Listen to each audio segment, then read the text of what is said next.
Rabu 6 Juni 2018, sejarah kotor dunia kampus telah tercatat. Keluarnya surat keputusan pemberhentian tugas dari Profesor Suteki telah menambah nokta hitam di kalangan sivitas akademika. Peran intelektual yang digangkangi kekuasaan berhasil meniadakan akal sehat. Seorang guru besar yang sudah 24 tahun kenyang dalam mengajar Pancasila, hari ini dituduh anti Pancasila hanya karena berseberangan dengan penguasa dan condongnya sikap beliau pada gagasan keislaman. Akankah kampus akan menjadi gurun pasir yang gersang, tanpa diskusi, tanpa debat, tanpa dinamika, tanpa proses kreasi tesa, antitesa, sintesa, tanpa pembaruan?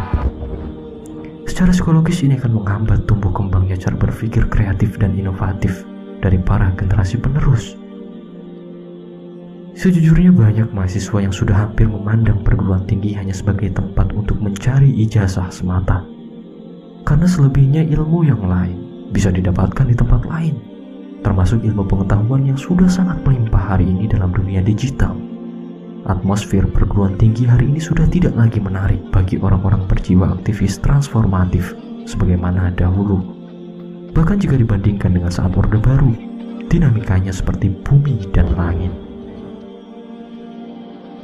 Sesungguhnya, bagi para pejuang, sikap berani tidak akan mempercepat kematian. Begitu pula dengan sikap pengecut tidak akan memperlambat kematian jika ajal sudah ditetapkan. Maka jadilah para pejuang di hadapan Allah, bukan jadi pecundang di hadapannya. Jangan biarkan Profesor Suteki berjuang melawan kezaliman sendirian. Setelah beliau pasang badan, memberikan kesaksian, berjibaku membela ormas-ormas Islam dari menolak perpu ormas, sidang PT UN, seminar, diskusi, dan banyak sekali tulisan kritis yang beliau buat. Sesungguhnya kemuliaan bukan milik mereka yang diam, tapi milik mereka yang memuliakan dan berjuang untuk Islam. Dan saat ini dunia kampus benar-benar telah diobrak-abrik. Pasca keputusan pengangkatan rektor oleh Presiden, berlanjut pada pengawasan nomor HP dan media sosial para dosen dan mahasiswa, tuduhan keji BNPT terhadap 7 kampus yang terpapar radikalisme, dan tentu pembebas tugasan Profesor Suteki telah membuat teror sivitas akademika dengan alasan radikalisme, anti Pancasila, dan anti NKRI yang sebetulnya tidak masuk akal semua. Kampus adalah lembaga sivitas akademika, tempat mendiskusikan berbagai disiplin keilmuan dan sudut pandang secara terbuka dan akademis atas berbagai wacana, ideologi, ilmu pengetahuan, dan persoalan masyarakat dan negara.